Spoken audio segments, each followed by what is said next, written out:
Bonjour à tous, on se retrouve pour un nouveau Texama Show. Un petit mardi, c'est pas habituel, mais bon. Il y a pas trop de news après le CES en général, c'est très calme vu que la plupart des marques annoncent quelque chose CES. Et puis je vous rappelle, en février, nous avons le World Mobile Congress à Barcelone où il y a tous les gros téléphones qui sont annoncés. Donc ouais, on est dans la période sec, on va dire, où il n'y a aucune news. En plus, les gens ont dépensé leur argent pour Noël, donc ouais, il se passe rien en gros en ce moment. Mais il y a quand même quelques news assez importantes. Première news qui est, voilà, qui fait pas plaisir, mais bon, il faut en parler. C'est que OnePlus s'est fait avoir, surtout à son système de paiement par carte de crédit. Donc il y avait une faille de sécurité qui a été exploitée par des attaquants qui ont du coup récupéré les cartes de crédit, les informations de carte de crédit, donc tout, hein, le numéro, la date d'expiration, le code de sécurité, tout ça, de 40 000 utilisateurs. Alors, ils disent que c'est 40 000 utilisateurs de carte de crédit, donc je suppose que ça n'inclut pas, parce que évidemment la faille n'inclut pas les gens qui utilisaient PayPal, parce que là ça passait par le système de paiement PayPal qui était sécurisé, ou les gens qui ont payé avec d'autres moyens de paiement, s'il y en a, je ne sais pas trop, j'ai jamais payé sur OnePlus, donc je ne saurais dire.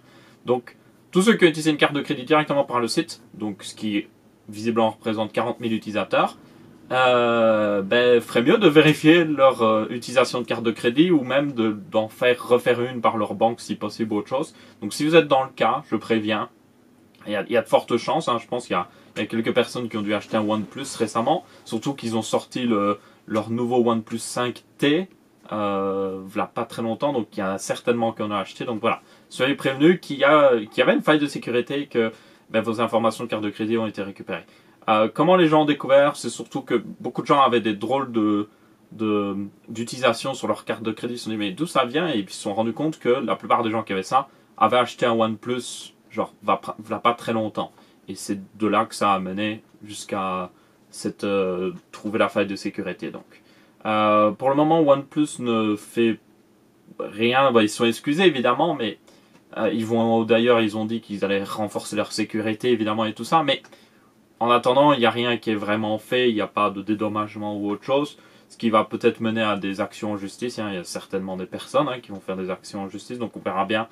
En tout cas, une chose est sûre, c'est juste stupide et juste envie de dire à OnePlus, ouais, essayez de faire en sorte que votre site soit sécurisé parce qu'il me semble qu'il y a énormément de moyens de paiement qui existent en ligne et je ne pense pas que ce soit compliqué pour une société maintenant qui est assez grosse. Il y a plus l'excuse de OnePlus c'est des petits acteurs. Non, il n'y a plus l'excuse. C'est une assez grosse marque maintenant. Il n'y a pas l'excuse, ok? Donc ils auraient dû prendre en main leur sécurité et éviter ce genre de truc. Donc vraiment pas bien de leur part, je trouve personnellement. Ensuite, toujours niveau téléphone, on a le Red Hydrogen One. Je vous rappelle, c'est le téléphone de Red. Red, la caméra, enfin la compagnie qui fait des caméras très chères, que vous pouvez acheter genre 40 000 $ la plus chère, mais qui sont assez excellentes. Qui, je vous rappelle, dans une précédente news, avait annoncé qu'ils allaient fabriquer un téléphone. On avait eu plusieurs news dessus d'ailleurs. On l'avait vu un petit peu sur la chaîne de MKBHD, parce qu'il avait présenté en vidéo. Et maintenant, on a du coup un petit peu plus de specs qui ont été annoncés sur les forums officiels par le fondateur de Red, justement. Donc c'est Jim Jannard. Jim Jannard, c'est un drôle de nom d'ailleurs. Du coup, les specs les plus importantes, bon, ils ont reprécisé pour leur display qui est juste bizarre, donc ce sera un écran alors, ce sera un écran Quad HD, donc ça c'est plutôt classique, mais en fait, il aura un mode holographique, donc on ne sait pas exactement qu'est-ce que ça va donner, évidemment. Tout ce qu'on sait, c'est qu'il n'y a pas besoin d'utiliser des lunettes, donc c'est un petit peu comme la 3DS, visiblement. Et que, donc, il y a quelques informations. Je vous mettrai l'article, évidemment, comme d'habitude. Oh, il y a une nouvelle vidéo de René Saint-Mac qui vient de sortir, incroyable. Donc, je vous mettrai les articles, évidemment, dans la description. Je vous rappelle qu'il y a aussi la table des matières. Comme ça, vous pouvez lire plus en détail. Mais voilà, on ne sait pas ce que ça va donner. Ils promettent un écran holographique, incroyable, autre chose. Mais moi, quand je vois la 3DS, par exemple, ça m'impressionne pas plus que ça. Et je ne vois pas trop l'intérêt, honnêtement. Je pense qu'on a un petit peu passé la mode du 3D, hein, clairement. Donc, je ne vois pas énormément l'intérêt. Il y aurait peut-être un intérêt justement pour le mode vidéo, parce qu'à mon avis, on pourra utiliser le téléphone comme écran pour visionner ce qu'on fait sur notre caméra RED, justement, en le branchant. Donc là, ça pourrait être intéressant d'avoir un écran 3D, parce que en 3D, on pourra avoir Le peaking par exemple de l'appareil photo, donc ça c'est quand vous focusez à un endroit, ça fait des petits points blancs pour dire ce qui est en focus. Donc par exemple s'il y avait du peaking sur l'image là, ma barbe il y aurait du peaking dedans pour dire hey, le visage est en focus, et puis l'arrière-plan il n'y aurait pas de peaking. Il y a aussi peut-être le spectromètre qui pourrait être affiché en 3D par devant, comme ça on voit un petit peu l'image derrière, vous voyez. Donc on peut toujours voir l'image sans que l'interface cache. Donc ça peut être pratique, mais voilà, personnellement je suis pas un grand fan de oh, on va mettre de la 3D, parce que ça s'est un petit peu cassé la gueule de toute manière il y a quelques années. Par contre il y a d'autres infos, donc Snapdragon 835 c'était prévisible, mais je me suis dit en même temps que pourquoi pas un 845, parce que le téléphone n'est toujours pas sorti, il va pas sortir tout de suite, donc autant passer un 845 qui en théorie devrait ne pas chauffer plus et même chauffer un petit peu moins, donc je ne vois pas trop d'inconvénients à passer dessus. Même d'un point de vue de développement, ça ne devrait pas être très lourd à réadapter ce qu'ils ont déjà développé pour le nouveau Snapdragon 845 justement, mais bon, on verra bien, peut-être qu'ils n'ont pas réussi à sécuriser de stock ou autre chose. Et une batterie, ça c'est très intéressant, de 4500 mAh, ça c'est énorme. Donc c'est, pour information, par exemple, un iPhone, les plus gros iPhones c'est jusqu'à 3000 mAh pratiquement. Un Galaxy S8 Plus c'est 3500. Vous avez d'autres téléphones, donc le Razer Phone par exemple est à 4000 mAh. Donc là 4500, c'est plutôt massif. Donc ça devrait normalement donner une bonne batterie. À voir si l'écran holographique ne consomme pas tout, mais bon. Il y avait aussi d'autres dual SIM, ça c'est plutôt cool, avec micro SD, très important à mon avis si on peut enregistrer des vidéos avec. C'est un 5, alors, apparemment, d'un point de vue poids, ils disent que ça pèserait pas plus que 60 grammes en plus d'un téléphone de 5,7 pouces. Et là, le site FR Android dit que en général, un téléphone 5,7 pouces fait 170 grammes, donc on peut imaginer que ça atteindra les 230 grammes, ce qui est raisonnable, mais un peu lourd quand même. Donc voilà, pour ceux qui ont peut-être du mal avec un téléphone plus lourd, faites attention à ça. Même si de toute façon, ce téléphone va coûter 2000 € et que personne ne l'achètera. Mais bon, dans tous les cas, il faut faire attention. Donc voilà. Et il parlait aussi un petit peu de la compatibilité du mode holographique, apparemment qu'on pourrait enregistrer justement des vidéos holographiques avec le téléphone pour les voir sur le téléphone. Donc ça, à voir ce que ça donne. Je suppose que c'est certainement au niveau du capteur des choses intelligentes qui se feront. Une chose est sûre, c'est qu'il y a beaucoup de hype pour ce téléphone. Personnellement, ce que j'attends, c'est qu'il améliore certaines choses qu'on a dans les téléphones qui sont pas vraiment toujours bien. Après, enfin, que ça donne des idées aux constructeurs de téléphones. Après, je m'attends pas à ce que ce soit le téléphone que tout le monde achète, parce que clairement, il va coûter 2000 € minimum. J'en suis sûr et certain. S'il coûte pas 2000 €, c'est pas normal. C'est juste pas normal, parce que Red est connu pour faire genre des accessoires très très chers, genre des câbles. Alors, tu veux un câble de 10 cm pour relier ton écran à ta caméra Red, ça te coûtera 300 €. C'est quoi? C'est juste un câble. Alors, autre news un petit peu, donc là on passe un petit peu en hardware.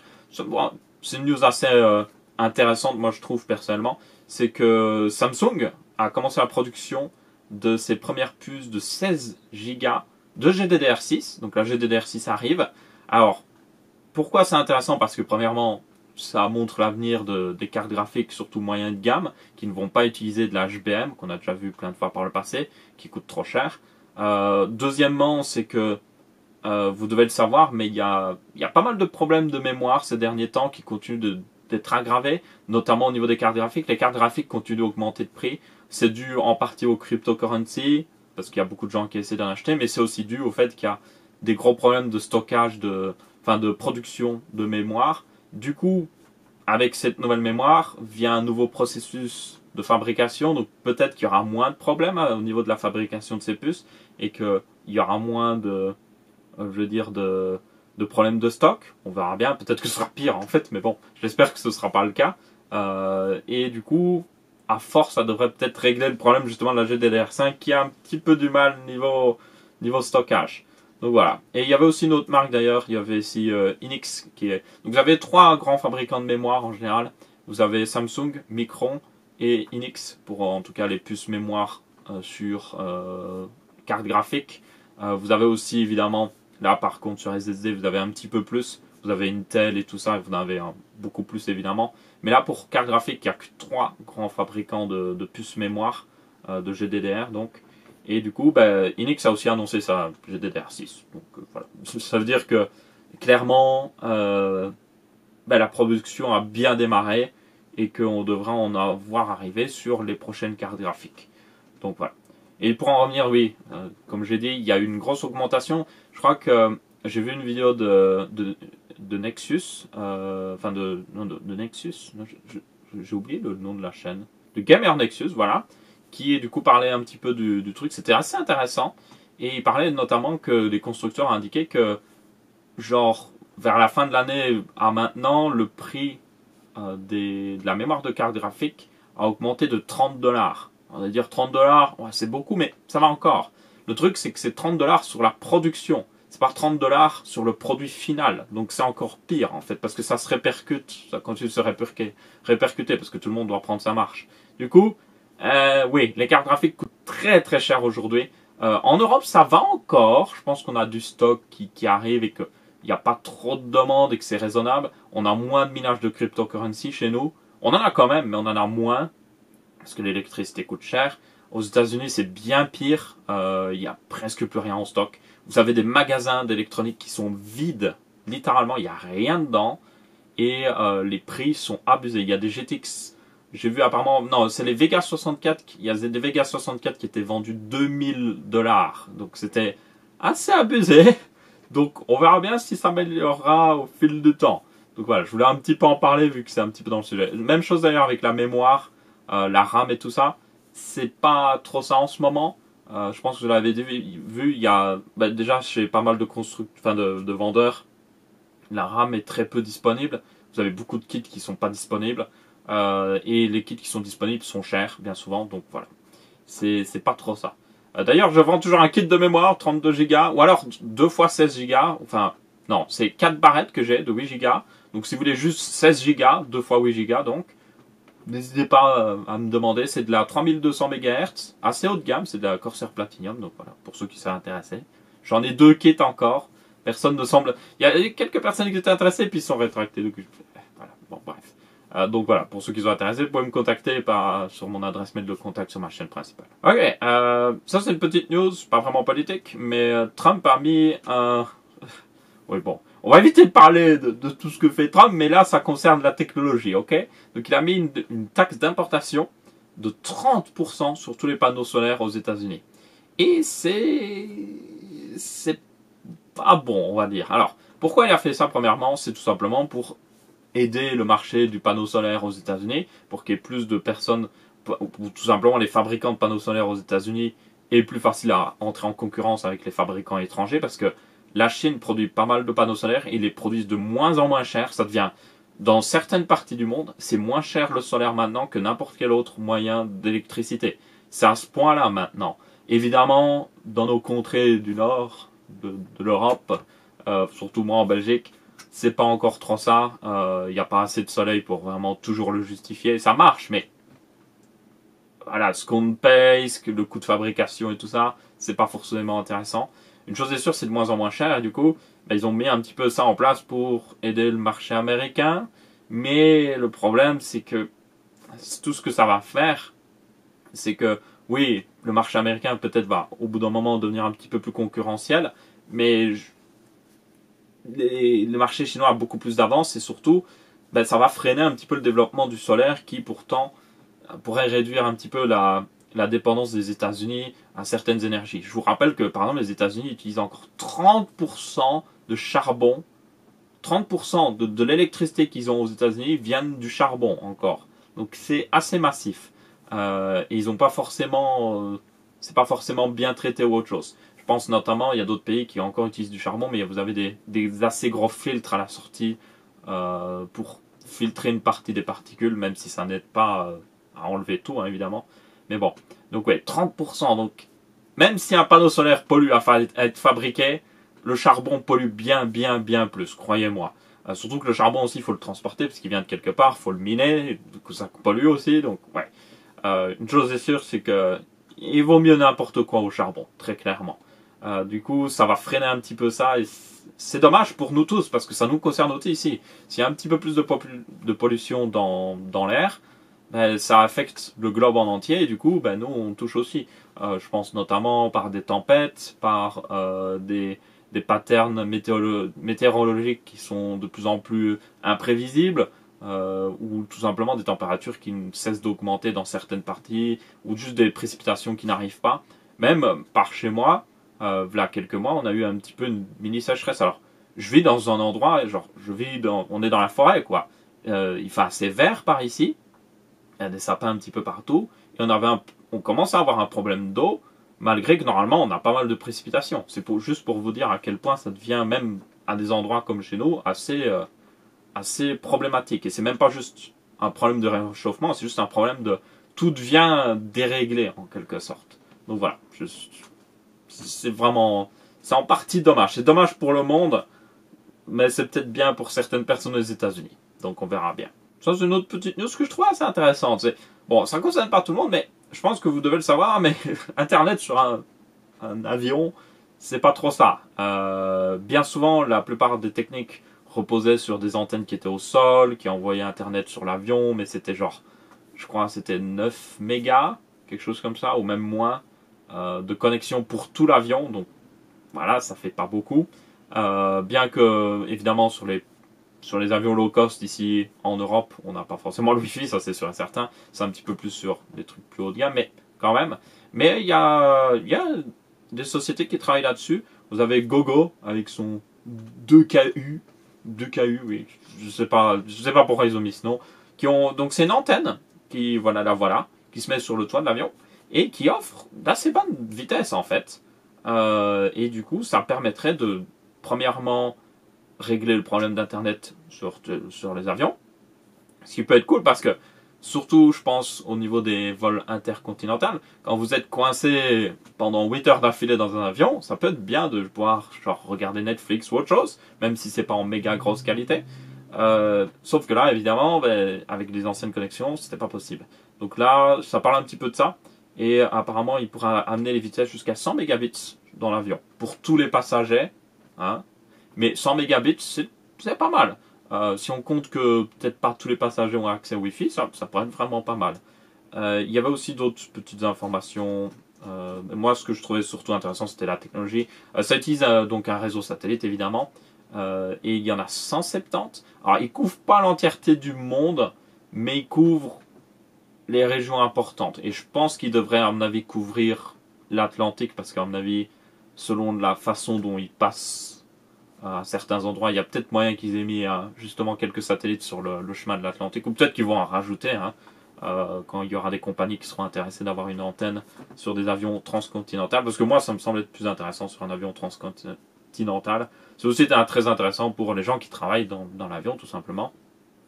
C'est un petit peu le problème, c'est quand vous passez votre temps à voyager, et il y en a qui sont obligés de voyager, hein, quand vous devez aller rencontrer absolument quelqu'un pour parler, pour apporter des choses, faire signer des contrats, quand vous êtes dans l'avion, vous faites rien, et du coup, c'est une perte de productivité, et c'est un petit peu stupide. Donc voilà, c'était juste une technologie cool que j'avais vue. Par contre, plus cool, et je sais pas d'ailleurs pourquoi je l'ai pas mis plus tôt dans le truc des news, parce qu'en général, je mets du plus facile à comprendre, du plus cool, au moins du plus obscur dans les news en général. Du coup, là, c'est Amazon Go. Je pense que vous l'aviez déjà vu. Donc, Amazon Go, c'est un service fait par Amazon. Donc, c'est un magasin dans lequel vous rentrez avec votre téléphone. Et vous rentrez, vous prenez ce que vous voulez, et vous sortez. Et voilà. Vous avez automatiquement, c'est payé parce que le magasin est équipé de caméras, beaucoup de caméras, des détecteurs de pression. Et du coup, ça arrive à détecter ce que vous prenez comme produit. Et évidemment, si vous remettez un produit, ça le retire de votre truc. Et donc ça, ne vous inquiétez pas là-dessus. Et puis de toute manière, vous pouvez juste regarder sur votre téléphone ce que vous avez déjà dans votre panier avant de sortir du magasin de toute manière. Donc, ils ont eu un petit peu de mal. Ça devait sortir normalement début d'année dernière. Il y avait une vidéo fin d'année 2016, si vous vous souvenez. On voit la vidéo justement, on voit justement vous pouvez taper Amazon Go sur YouTube, vous trouvez facilement, mais on voit des gens rentrer dans le magasin, et puis ils sont en mode, oh, je prends ça, hop, et puis il sort, et c'est nickel, quoi, c'est magique ou je ne sais quoi. Mais ils ont eu un petit peu plus de problèmes que ça, notamment dû au fait que s'il y a trop de gens, les caméras avaient du mal, ce genre de choses, ce qui est compréhensible. Du coup, ils ont un petit peu, ils ont pris le temps de rectifier tout ça. Mais aujourd'hui, et c'est ça la news, l'Amazon Go est ouvert. Et c'est génial. Sauf que, donc c'est un magasin sans queue, donc on n'a pas besoin de faire la file, ni cash. Sauf que pour entrer dans le magasin, évidemment, vous vous en doutez, il faut faire la file parce que tout le monde veut y aller. Donc c'est un magasin sans queue avec une queue. C'est génial. Et ouais. Bon, évidemment, quand il y en aura plus dans le futur et tout ça, il devra avoir moins de queue et tout ça. Je pense qu'il y aura quand même un système qui régule la population, on va dire, dans le magasin. Peut-être s'il y a trop de gens, il évite que d'autres gens rentrent ou autre chose, pour éviter que les caméras soient surchargées ou autre chose. Parce que si... Et puis, à mon avis, il doit y avoir un problème, c'est s'il y a d'un coup 5 personnes qui arrivent dans un rayon et qui vont au même endroit, ça pourrait être problématique. Donc ouais, c'est un vrai casse-tête et je leur souhaite une bonne chance, franchement. Parce que personnellement, je voudrais pas être le gars qui gère ça. Mais c'est plutôt cool. Par contre, alors, j'en parlais pour le côté cool, technologique et tout ça. Par contre, évidemment, il y a le côté un petit peu moins, plus triste, on va être honnête. C'est qu'Amazon a un petit peu détruit pas mal de chaînes de magasins qui existent dans la vraie vie, genre des magasins que vous pouvez aller physiquement près de chez vous. Aux États-Unis, c'est genre ils ont détruit des chaînes de magasins vraiment qui déjà employaient des gens, permettaient d'aller facilement quelque part. Alors, ok, c'est cool, on peut commander facilement et tout, mais c'est quand même triste. Et ce genre de choses, évidemment, va encore plus détruire des chaînes de magasins. Donc, d'un autre côté, oui, c'est le futur, c'est génial, mais voilà, il y a un côté un petit peu triste pour ce genre de magasin et tout ça. Et surtout, moi, le plus gros problème que j'ai en général, c'est que ça, c'est plutôt, c'est un débat que je pense qu'on devrait avoir, mais comment on fait pour, donc ce magasin est automatisé. Donc, au lieu d'avoir des employés qui sont à la caisse, techniquement, c'est des caméras partout dans le magasin qui servent de caisse, en quelque sorte. Du coup, pour remplacer cet être humain, qui a besoin d'un travail maintenant, et que du coup, il n'y a plus son travail, et qu'aussi bien, il y a de moins en moins de travail dans tous les secteurs, qu'est-ce qu'on doit faire? Est-ce qu'on doit taxer ce genre de caméra? Taxer l'automatisation de ce genre de magasin pour financer des programmes qui aident à trouver d'autres travails, mettre en place d'autres travails ou autre chose? C'est un énorme débat qui devra arriver, et je pense que ça va être l'un des trucs les plus importants de notre génération, pour ceux qui ont moins de, je pense, 40, 30 ans, surtout 30 ans à mon avis.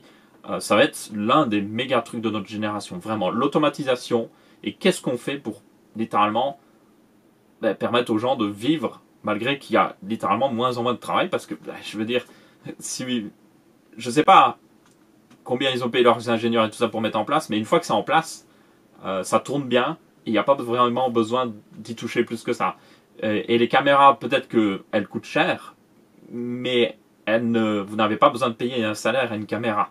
Du coup, à long terme, ce genre de compagnies vont économiser énormément d'argent. Donc, à voir. Je voulais juste un petit peu émettre le débat. Je pense que ça pourrait être quelque chose de très intéressant d'avoir un débat.